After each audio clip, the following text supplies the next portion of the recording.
The freight wagon lurched to a stop in front of the Blue Pass Gazette office, just as Mirabelle Everly stepped onto the boardwalk. And she froze with one hand still gripping the doorframe. 5 years had not changed the shape of those shoulders, or the way he moved, careful and deliberate, as he climbed down from the driver's bench. Mercer Cutter turned, and their eyes met across 20 feet of winter dust. The world narrowed to the scar along his jaw that hadn't been there before, and the way his hand stilled on the wagon rail. Mirabelle's heart kicked hard against her ribs, a bruised thing she'd thought she'd buried. He tipped his hat, slow and wary, like a man approaching a spooked horse. Good sense told her to go back inside, but her boots stayed planted on the cold wood. He crossed the street with that same long stride, and now she could see the lines the years had carved around his mouth. Up close, he looked harder, leaner, like something had worn him down to bone and sinew. Mirabelle lifted her chin and kept her voice steady. "You have freight for the Gazette?" Mercer shook his head. "Came to warn you. Dust storm's building west of town, big one, and your roof's got gaps I could see from the road. You'll lose everything inside if it hits before you patch it." She wanted to tell him she didn't need his warnings or his concern. But the practical part of her that had kept the newspaper alive for 3 months overruled pride. "How long do we have?" He glanced at the bruised sky. "Maybe 4 hours. Maybe less." Mirabelle pressed her lips together and calculated. She had no ladder tall enough, no tar paper, and no time to hire help. Her father's old employee, Samuel, had left town 2 weeks ago, and she'd been managing the press and distribution alone. Mercer watched her think, and she hated that he still read her so easily. "I can do it," he said. "Got tools in the wagon and enough daylight left if we start now." The offer hung between them like a debt she didn't want to owe. "Why would you help me?" His jaw tightened. "Because you need it. Because I owe you more than a roof repair. Because if that storm hits and you lose the press, this town loses its only honest voice." Heat climbed her throat, anger and something more dangerous. "You lost the right to care about what I need when you left without a word." Mercer's eyes darkened, but he didn't look away. "I know, and I can't undo that. But I can keep your building standing, and I'm going to whether you let me inside or not." He turned back toward the wagon, and Mirabelle felt the choice narrow to a single point. She could send him away and scramble alone, or she could swallow 5 years of hurt and accept help from the man who'd shattered her. The wind gusted hard, rattling the shutters, and a loose shingle skittered off the mercantile roof across the street. "Fine," she said, "sharp enough to cut. But you work fast, and you don't talk about anything that isn't nails or tar paper." Mercer nodded once. Understood.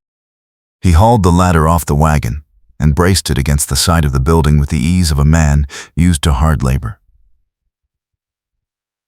Mirabelle went inside and pulled on her father's old work gloves, the leather stiff and cracked.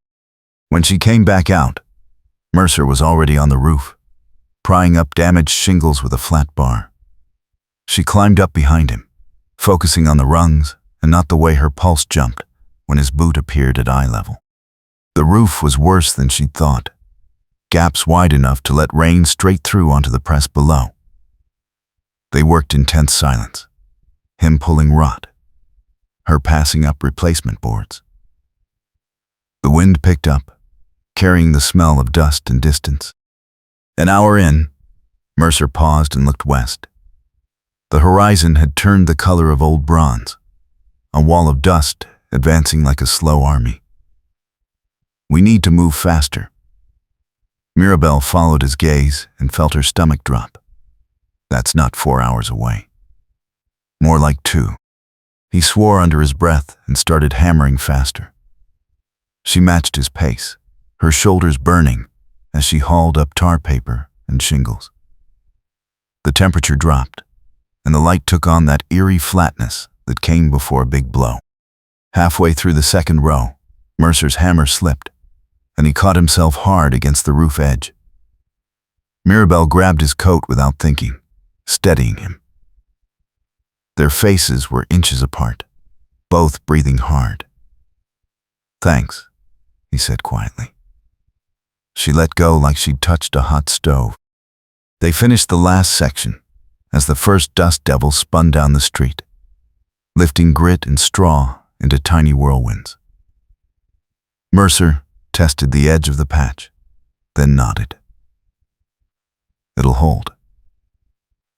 Mirabelle climbed down first, her legs shaking from exertion and adrenaline. Mercer followed and collapsed the ladder in 3 quick motions. The sky had gone dark gold, and the air tasted like copper.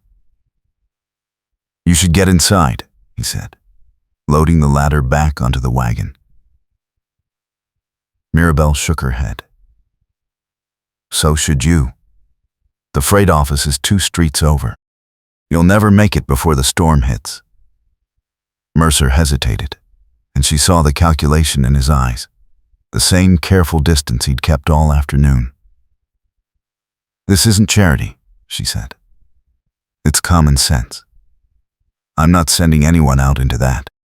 He secured the wagon and followed her into the newspaper office, pulling the door shut just as the wind hit like a fist. The building shuddered, and dust began to hiss against the windows in a relentless whisper. Mirabelle lit 2 lanterns and set them on the long work table beside the printing press. The office smelled like ink and old paper, familiar and solid. Mercer stood near the door, hat in hands, looking like he didn't know whether to sit or stay standing. She pulled out the tin of coffee and set water to boil on the small stove in the corner. The silence stretched, broken only by the howl of wind and the rattle of shutters. Finally, Mercer spoke. "I didn't leave because I wanted to." Mirabelle kept her back to him, hands steady on the coffee tin. "Then why did you?" The question she'd carried for 5 years hung in the warm air. Mercer exhaled slowly. "Because if I'd stayed, I'd have brought trouble down on you and everyone in this town. The kind of trouble that doesn't forgive and doesn't forget." Mirabelle turned, searching his face for lies. "What kind of trouble?" He met her eyes, and she saw something bleak and honest there. The kind that rides hard and shoots first. "My family's got ties I can't cut, and a name that carries weight in places you don't want to know about. I left to keep that away from you." The words hit like cold water. Outlaw ties. She'd heard rumors over the years, whispers about the Cutter brothers running with rough men in the territories. But she'd never wanted to believe it. "Are they looking for you?" Mirabelle's voice came out steadier than she felt. Mercer nodded. "My brother rode with a gang that hit a bank in Denver. They got caught, but he gave them my name before he hanged. Said I was part of it. I wasn't. But that doesn't matter to the men who want revenge, or the law that wants someone to blame. So I've been moving, staying ahead, using the freight work to keep an ear out." Mirabelle sank into the chair behind her father's old desk. "And now you're here. Why come back to Blue Pass?" He turned his hat in his hands, a restless motion she remembered from before. "Because I heard you were in trouble. Heard your father passed. Heard you were trying to keep the paper going alone. Heard the Water Council was pushing you out. I couldn't stay away." The admission settled between them, too raw and too real. Mirabelle wanted to be angry, wanted to hold on to the hurt, but exhaustion and relief were winning.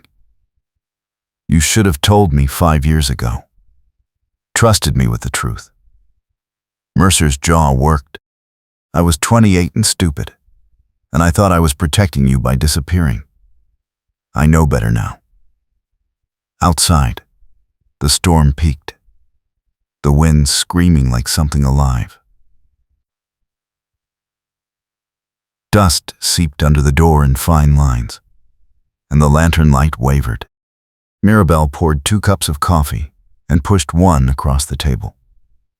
If you're staying in Blue Pass, people will find out who you are. This town talks. He took the cup, his hands rough and scarred. I know. I'm done running. If trouble comes, I'll face it. But I need you to know I'm not the same man who left. I've done things I'm not proud of to survive. But I never crossed the lines my brother crossed. I need you to believe that.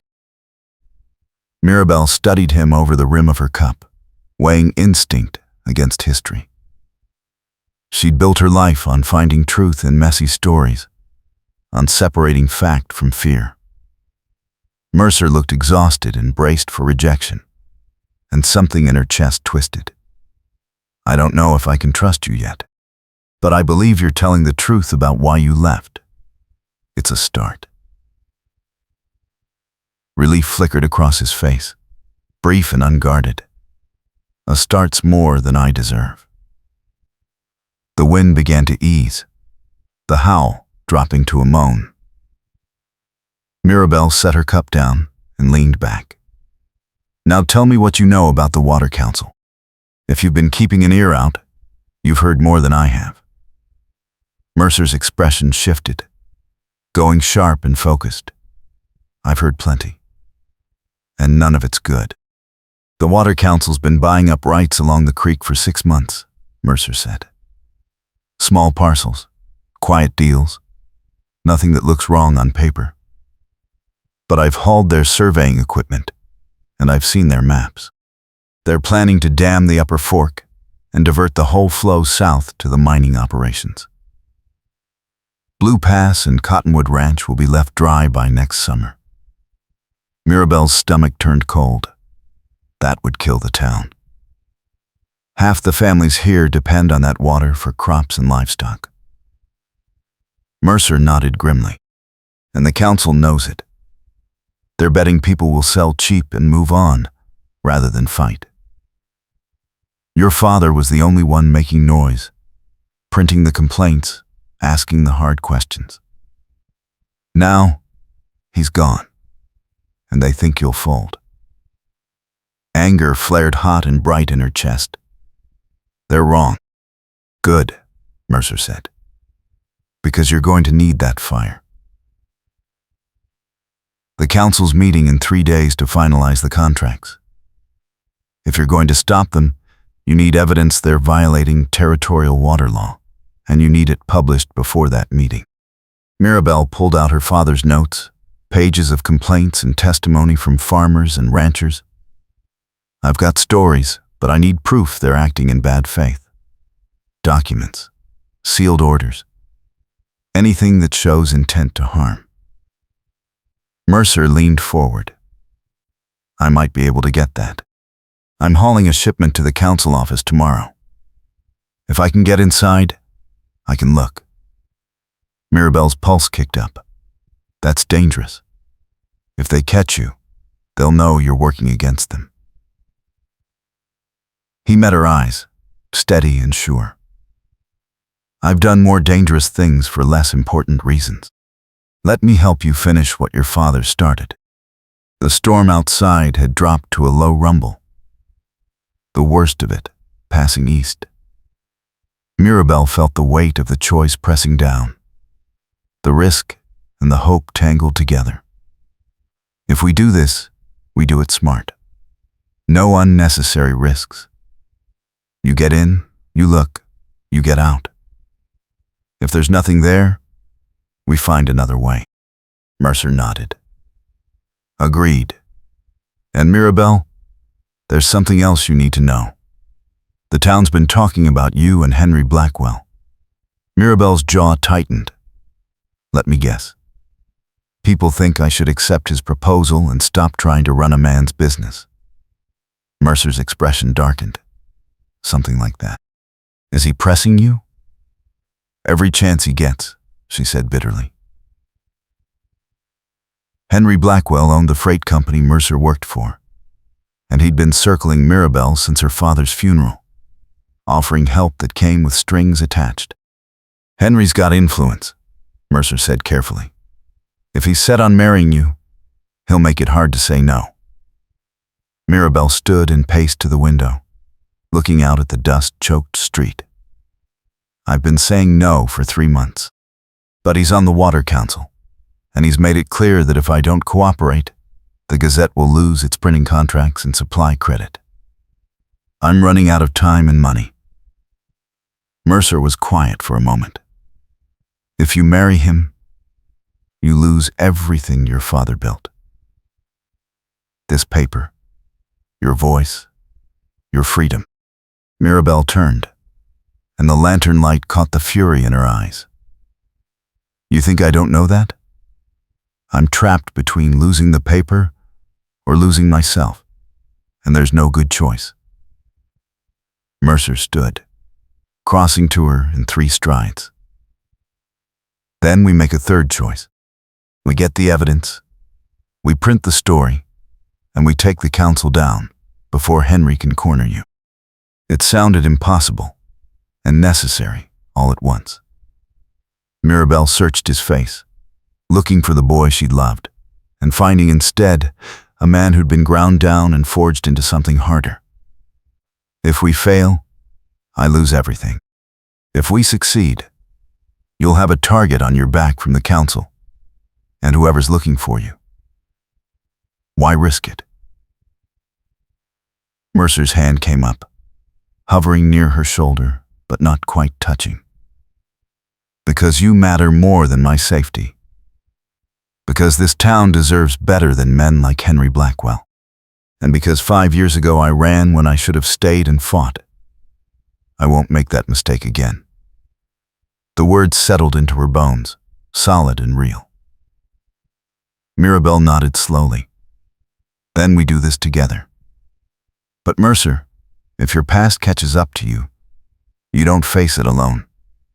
You tell me, and we handle it. Deal? He smiled. Just a flicker at the corner of his mouth. Deal.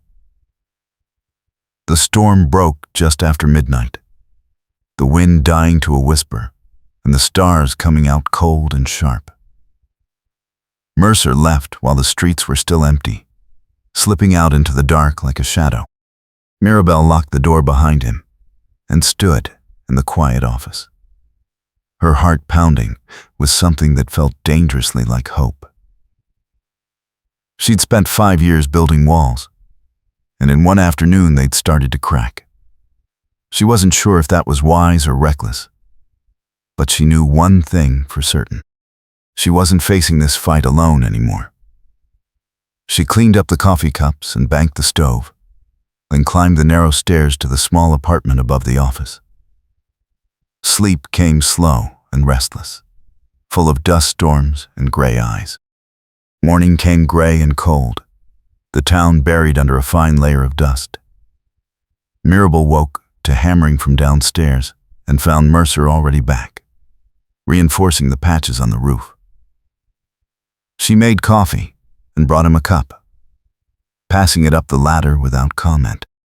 He took it with a nod of thanks and kept working. By noon, the roof was solid, and Mercer had loaded his freight wagon for the run to the council office. Mirabelle watched from the boardwalk as he checked the harness and secured the load. Be careful. He glanced back, his expression unreadable. Always am. Then he climbed up and drove out, the wagon creaking under the weight of crated supplies. Mirabelle went back inside and set to work on the next edition, her fingers flying across the typeface as she laid out the stories her father had started. 3 hours later, the door banged open, and Mercer strode in with a leather satchel tucked under his coat. He dropped it on the work table, breathing hard. Got it. Inside were a dozen folded documents, letters with official seals, and a surveyor's map marked with red lines. Mirabelle's hands shook as she spread them out. This is everything. Contracts, water diversion plans, payoff receipts to the territorial surveyor. They've been bribing officials and falsifying reports for months. Mercer leaned against the table watching her read. Enough to stop them? More than enough, Mirabelle said, her voice tight with triumph and rage. This proves intent to defraud and harm. If I print this, the territorial governor will have no choice but to investigate. Mercer's jaw tightened. Then print it fast. Henry's going to know I was in that office. And he's going to come looking. Mirabelle didn't waste time. She set the type with furious precision, her father's lessons guiding her hands. The press clanked and thumped as she ran the first sheets, black ink stark against cheap paper. Mercer kept watch at the window, his shoulders tense. By dusk, she had 200 copies stacked and ready for distribution. The front page headline read Water Council Corruption Exposed. Documents reveal fraud and bribery. It was bold and dangerous, and exactly what her father would have done. Mirabelle bundled the papers and handed half to Mercer. We distribute tonight, before the council knows what hit them. Every business, every home, every ranch within riding distance. By morning, the whole territory will know. Mercer took the stack, his eyes bright with something fierce. Your father would be proud. So am I. They worked through the night, slipping through town like ghosts, leaving papers on doorsteps and tucked into shutters.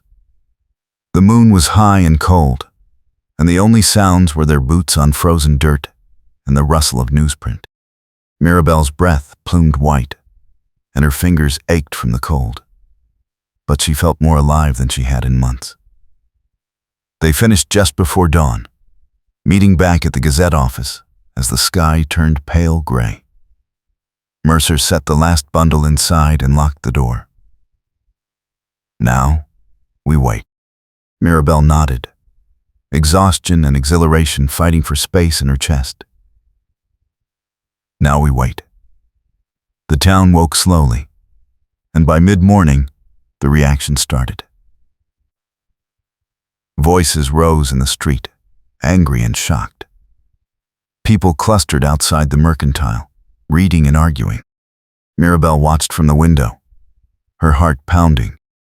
Then, Henry Blackwell rode up, flanked by 2 council members, and the mood shifted. He dismounted with jerky, furious movements and strode toward the Gazette office. Mirabelle straightened, her pulse jumping. Mercer moved to stand beside her, close enough that their shoulders almost touched. Henry slammed the door open without knocking. His face was mottled red, his eyes hard. What the hell do you think you're doing, Mirabelle? Publishing the truth, she said evenly. Something you should have done months ago. Henry's lip curled. You just destroyed 6 months of careful negotiation and planning. That water project would have brought jobs and money to this region. Now you've turned the whole territory against us. Good, Mirabelle said. Because your project was built on lies and theft. You were going to bleed this town dry and walk away rich. Henry's gaze cut to Mercer, cold and assessing. And you? I should have known you'd be behind this. You've been poking around where you don't belong since the day you arrived. Mercer's expression didn't change. I've been doing my job, hauling freight, keeping my eyes open. If you've got a problem with that, take it up with your own bad decisions. Henry stepped closer, his voice dropping to a threat. You think you're clever, both of you. But you've just made powerful enemies. The council has reach, and we don't forget. Mirabelle felt anger flare hot and bright. Get out of my office, Henry, and tell the council that if they try to retaliate, I'll print every dirty secret I can dig up. Test me. Henry stared at her, his jaw working, then turned and stormed out, slamming the door hard enough to rattle the glass. The silence that followed felt brittle. Mercer let out a slow breath. That went about as well as expected. Mirabelle sank into her chair, adrenaline draining. He's going to come after us. Not just the paper. Us. Mercer nodded.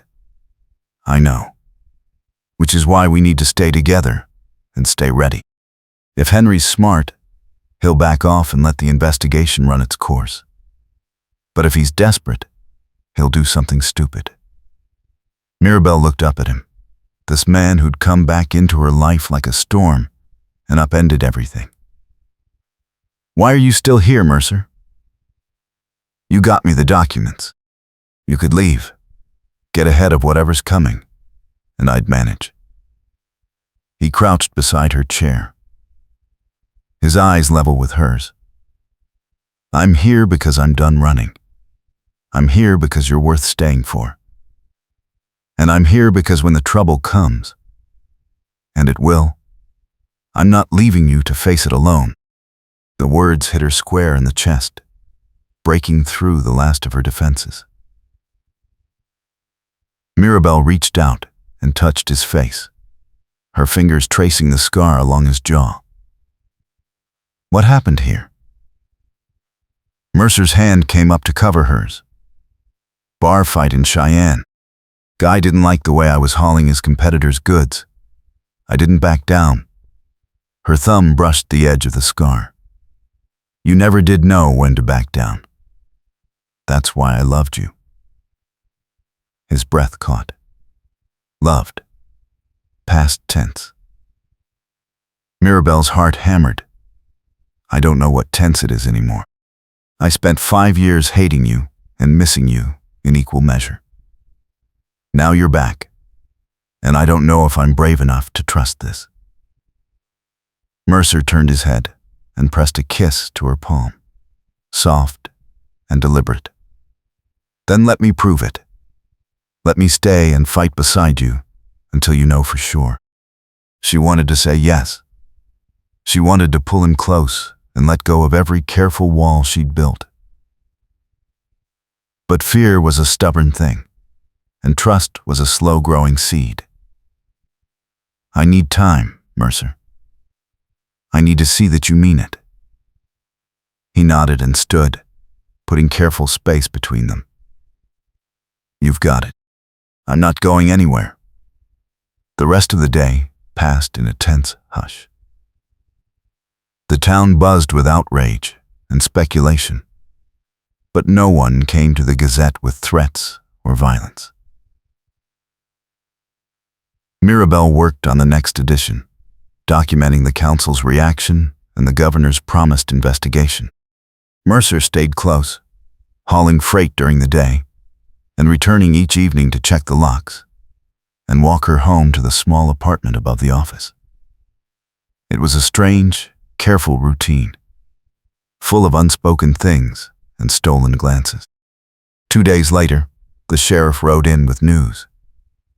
The territorial governor had suspended the Water Council's contracts and opened a formal inquiry. Henry Blackwell and 2 other members were facing charges.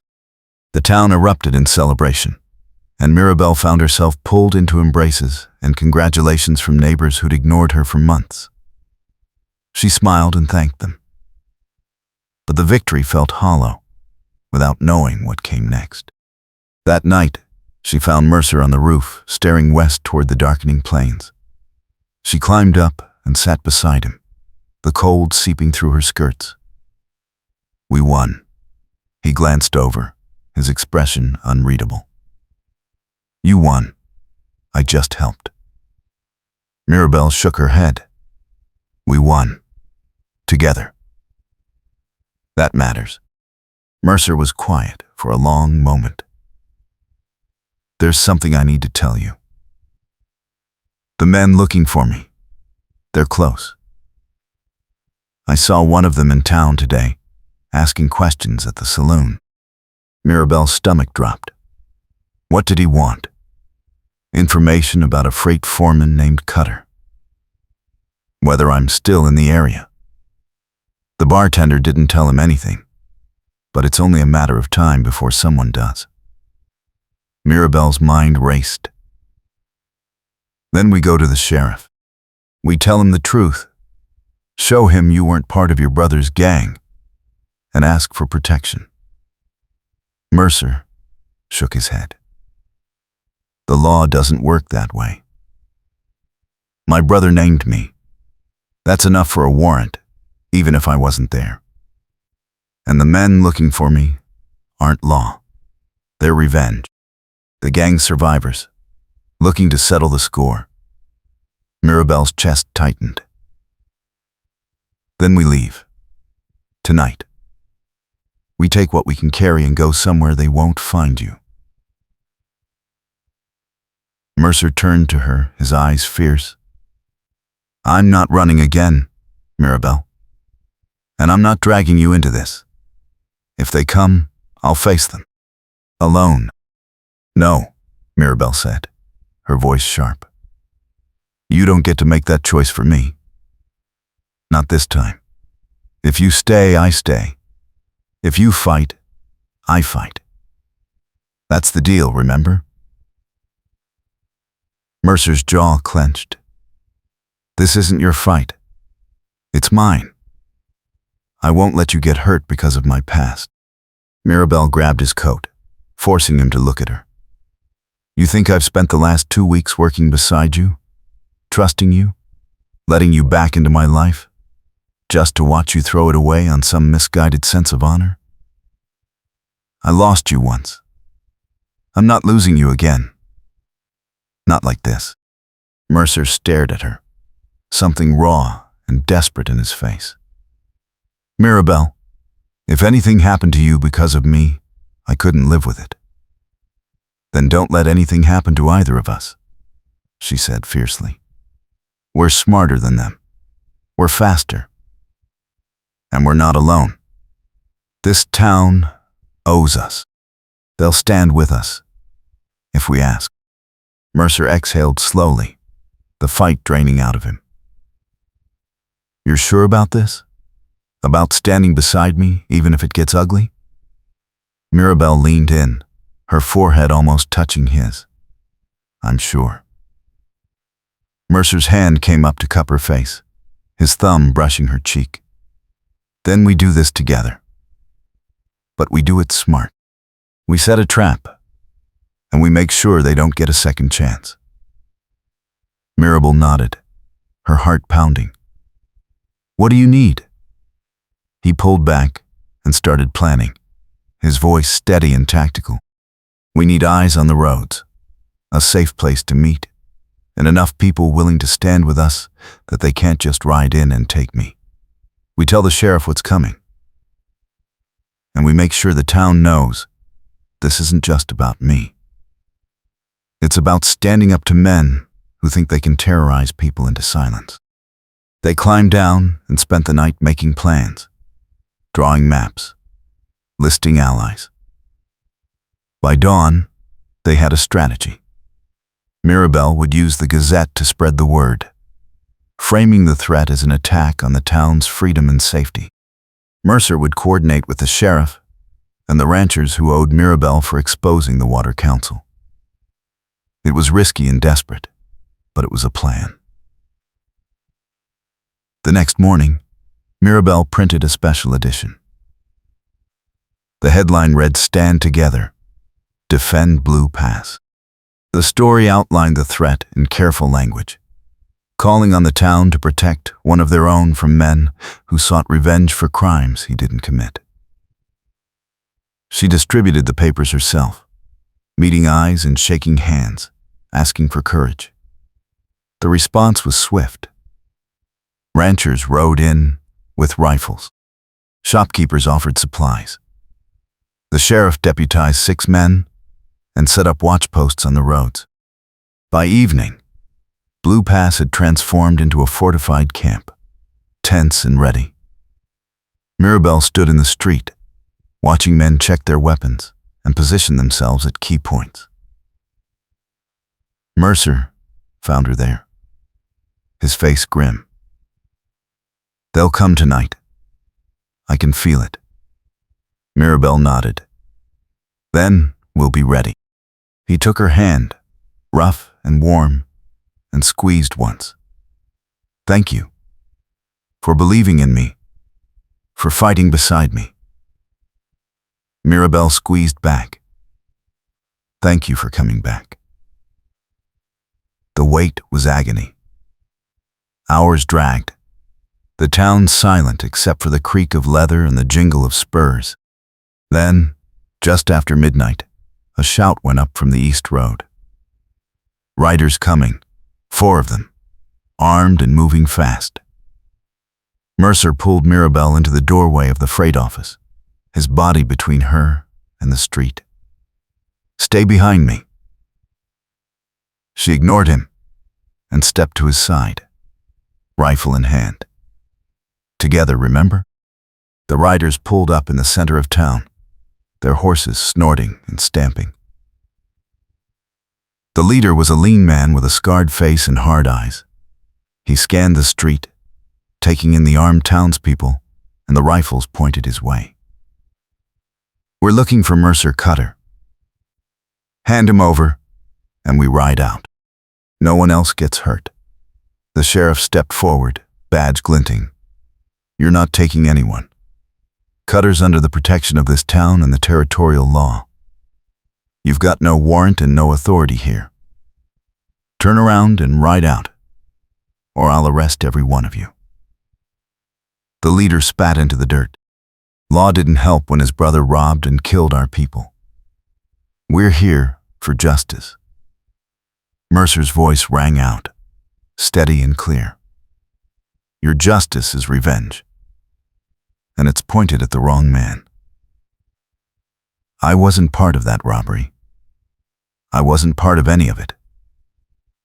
My brother lied to save his own skin." The leader's eyes narrowed. "Convenient story. I say you're a liar and a coward, hiding behind a skirt in a town that doesn't know better." Mirabel stepped forward, her rifle level. "I know him better than you ever will. And this town stands with him because we know the truth. You're outnumbered, outgunned, and out of time. Ride away now, or face the consequences." The tension stretched like wire about to snap. Then, the leader laughed, sharp and ugly. "You think you're brave, newspaper girl? Let's see how brave you are when the bullets fly." He reached for his gun, and the street exploded into chaos. Gunfire cracked like thunder, muzzle flashes lighting the dark. Mirabel dropped behind a water barrel, her ears ringing. Mercer returned fire, his shots precise and controlled. The townspeople held their positions, driving the riders back. One rider went down, clutching his shoulder. Another's horse bolted, throwing him into the dirt. The leader fired twice more, then wheeled his horse and spurred hard, the remaining rider following. They disappeared into the dark, leaving dust and blood behind. The silence that followed was deafening. Mirabel's hands shook as she lowered the rifle. Mercer was beside her in an instant, checking her for injuries. "Are you hurt?" She shook her head, her voice coming out thin. "I'm fine. Are you?" He nodded, his face pale but steady. The sheriff called for lanterns, and men moved through the street, checking the fallen. One rider was wounded but alive, already being hauled to the jail. The other had fled. The town had held. They'd won. Mirabelle sagged against the wall, the adrenaline crash hitting hard. Mercer pulled her close, his arms solid and real. We did it. They're gone. But the cost was visible. Bullet holes pocked the storefronts. A window was shattered. The smell of gunpowder hung heavy in the cold air. Mirabelle pressed her face into Mercer's shoulder and let herself shake. He held her, his hand cradling the back of her head. I'm sorry. I'm so sorry you had to go through that. She pulled back, her eyes fierce. Don't apologize. We chose this. Together. And we won. Together. Mercer's expression cracked, and he kissed her, hard and desperate, and full of everything they hadn't said. Mirabelle kissed him back, 5 years of loss and fear pouring into it. And when they broke apart, she was crying and laughing at the same time. I love you. I never stopped. I tried, but I couldn't. Mercer's thumb wiped her tears, his own eyes bright. I love you. I came back for you. I'll stay for you. I'll fight for you every day, if that's what it takes. The town slowly settled, people drifting home as the sheriff secured the prisoner and organized cleanup. Mercer and Mirabelle walked back to the Gazette office, their hands clasped tight. Inside, the press sat silent, the smell of ink and paper familiar and grounding. Mercer locked the door and turned to her, his expression serious. I need to tell you something else. Mirabelle braced, her heart still racing. What? There's a land grant. My mother's family owned a section near Cottonwood Ranch before she died. It passed to me when I turned 30. I never claimed it because I was running. But now, if I stay, I can file the claim and start building something real. A home. A life. Mirabelle's breath caught. You want to stay in Blue Pass permanently? Mercer crossed to her, his hands framing her face. I want to stay with you. Build a life with you. If you'll have me. Mirabelle's mind spun. 2 weeks ago, she'd been alone and drowning. Now she had a man who'd fought beside her, a town that had stood with them, and a future that looked nothing like the grim march she'd expected. But there was still one shadow between them. What about Henry? He's still on the council, still angry. He'll try to push back. Mercer's jaw tightened. Henry's facing charges. He won't have the power he used to. And if he tries anything, we'll face him the same way we faced everything else. Together.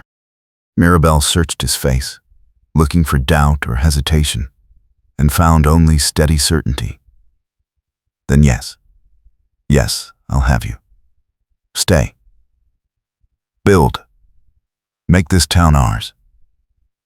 Mercer's smile was slow and real. The first unguarded one she'd seen. We'll start with a land grant. Then maybe a house.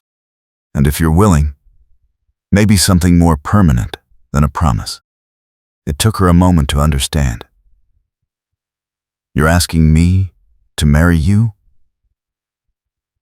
Mercer's expression turned serious. I'm asking if you'd consider it. Not today, not rushed, but when you're ready. When you're sure. I want to build a life with you, Mirabelle. A real one.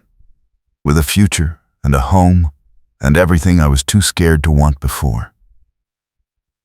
Mirabelle felt tears prick her eyes again, but this time they were clean and bright. I'm sure now. I've been sure since you climbed that ladder and fixed my roof in a dust storm. But we'll do it right. Courting, building, earning the town's respect. And when we're ready, we'll have the kind of wedding my father would have wanted. Spring, maybe, when the cottonwoods bloom. Mercer pulled her close, his forehead resting against hers. Spring sounds perfect. They stood like that, wrapped in each other. The storm finally passed. The weeks that followed were a blur of rebuilding and planning. The territorial investigation concluded with indictments against 3 council members, including Henry Blackwell. The water rights were restored to the town and ranchers, and a new council was elected with Mirabel's vocal endorsement. Mercer filed his land claim and started work on a small house near Cottonwood Ranch, framing timbers and raising walls with help from neighbors who remembered the fight in the street. Mirabel kept the Gazette running, her voice stronger and surer with every edition. She wrote about hope and justice and the power of community, and the subscriptions poured in. The town began to heal, the scars from the corruption and the gunfight fading into stories told around fires. Winter eased into early spring, and the cottonwoods along the creek began to bud. Mercer's house took shape, a sturdy 2-room cabin with a wide porch and a view of the rolling prairie. He brought Mirabel out one afternoon, her hand warm in his as they stood on the unfinished porch. "What do you think?" Mirabel looked at the clean lines, the solid construction, the space that would become a home. "I think it's perfect. I think we're going to be very happy here." Mercer kissed her temple. "I'll build you a desk in the corner. You can write here when you need quiet. And we'll have a garden out front, maybe some chickens." Mirabel laughed, light and free. "Chickens. Very domestic of you." Mercer grinned. "I'm a changed man. You've domesticated me." She poked his ribs. "You were always domestic. You just didn't know it yet." They set the wedding date for late April, when the cottonwoods would be fully green and the prairie blooming. The town embraced the plan with enthusiasm, offering help and supplies, and enough goodwill to drown any lingering doubts. Mirabel spent her evenings sewing her dress, simple cream wool with burgundy trim, while Mercer finished the cabin and planned the ceremony with the kind of meticulous care he'd once reserved for freight manifests. The night before the wedding, Mirabel sat on the steps of the Gazette office, looking up at the stars. Mercer found her there, 2 cups of coffee in hand. "Nervous?" She took a cup and smiled. Not even a little. Excited. Mercer sat beside her, their shoulders touching. "Me too. I keep thinking about how close we came to losing this. Losing each other." Mirabel leaned into him. "But we didn't.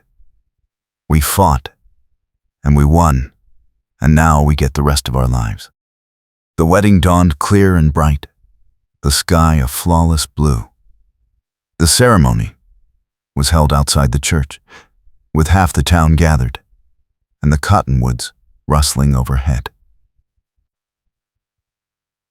Mirabel walked down the aisle on the arm of the sheriff, who'd become something of a surrogate father in the months since the fight. Mercer stood at the front, cleaned up in a new suit, his eyes locked on her like she was the only thing in the world. The preacher kept it simple, words about love and commitment, and building a life together. When it came time for the vows, Mercer's voice was steady. "I promise to stand beside you, to fight for you, to build a home with you, and to never run again." Mirabel's throat tightened, but her voice was clear. "I promise to trust you, to stand with you, to build a life full of hope and truth, and to never let you face the world alone." They exchanged simple gold bands, And when the preacher pronounced them married, Mercer kissed her slow and sure, and the crowd erupted in cheers. The reception was held at the new cabin, tables set up in the yard, and food brought by every family in town. There was music and dancing, laughter and toasts. Mirabel danced with Mercer under the cottonwoods, the evening light golden and warm. "This is everything I didn't know I needed," she said softly. Mercer smiled, his arms steady around her. "It's everything I came back for." As the sun set and the lanterns were lit, they slipped away from the crowd and walked to the porch, looking out at the land that was now theirs. The prairie stretched wide and open, full of promise. Mercer pulled her close, and Mirabel rested her head on his shoulder, at peace for the first time in years. The months that followed were full of work and small joys. Mirabel continued running the Gazette, her reputation as a fearless editor spreading beyond Blue Pass. Mercer expanded his freight business, earning trust and contracts that kept them comfortable. They planted a garden, built a chicken coop, and spent evenings on the porch talking and planning. The town thrived, the water flowing clear and strong, the new council honest and effective. When summer came, Mirabel discovered she was pregnant, and Mercer's joy was so fierce and unguarded that it brought tears to her eyes. They painted a second room and built a cradle, preparing for the life they were building together. The baby arrived in early autumn, a girl with auburn hair and her father's steady eyes. They named her Clara, after Mirabel's mother, and the town celebrated her arrival with gifts and well wishes. On a cold November evening, Mirabel sat in the rocking chair by the fire, Clara asleep in her arms. Mercer sat on the floor beside them, his head resting against her knee. They'd come so far from the dust storm and the desperate fight, from the fear and the uncertainty. "This is what home feels like," Mercer said quietly. Mirabel stroked his hair, her heart full. "Yes, this is home. And it's ours." The fire crackled, the baby breathed soft and even, and outside the wind whispered through the cottonwoods. The past was still there, scars and lessons learned, but the future was bright and solid. They'd fought for it, built it with their own hands, and now they were living it. Together, just as they'd promised. The story that had started with a man returning and a woman holding on had become something bigger, something real. A life, a family, a home. And it was everything. The years rolled on, seasons turning like pages. Clara grew into a bright, curious child who loved the prairie and the horses and the stories her mother told. A son followed, strong and steady like his father. And the cabin expanded to hold them all. Mercer's freight business became one of the most trusted in the territory, and Mirabel's newspaper gained readers across 3 counties. They built a life that was messy and full and real, grounded in the trust they'd fought so hard to earn. Blue Pass grew around them, a town shaped by the courage of people who stood together when it mattered.